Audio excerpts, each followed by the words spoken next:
Hey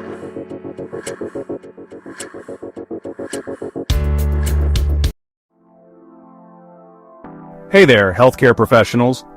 Today I'm going to walk you through how to perfectly perform an intramuscular injection. Whether you're a seasoned nurse or a medical student, mastering this skill is crucial for patient care. So, let's dive right in. First things first, let's talk about preparation. Always start by washing your hands thoroughly and wearing gloves to maintain sterility. Choose the correct needle size based on the patient's age, weight, and injection site. Generally a 22-25 gauge needle, about 1 to 1.5 inches long, works for adults. Next, you'll need to prepare the injection site. Common sites include the deltoid muscle in the arm, the ventrogluteal site on the hip, and the vastus lateralis muscle in the thigh. Clean the site with an alcohol swab in a circular motion, starting from the center and moving outward. Allow the area to dry completely to avoid irritation. Now let's get to the actual injection. Hold the syringe like a dart with your thumb and forefinger.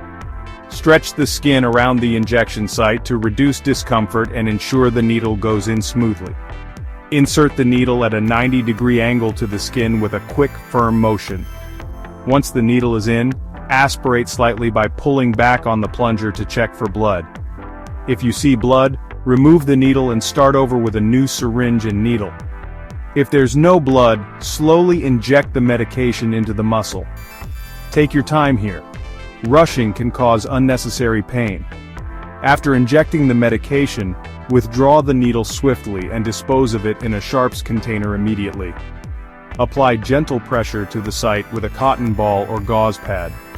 You can also massage the area lightly to help disperse the medication and reduce soreness. Remember to document the injection in the patient's medical record, including the medication name, dose, site of administration, and any reactions.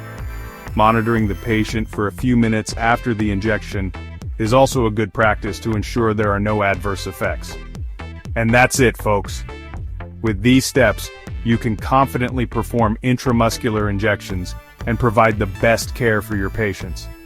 Thanks for tuning in, and don't forget to like, comment, and subscribe for more healthcare tips and tricks. Until next time, stay safe and keep caring.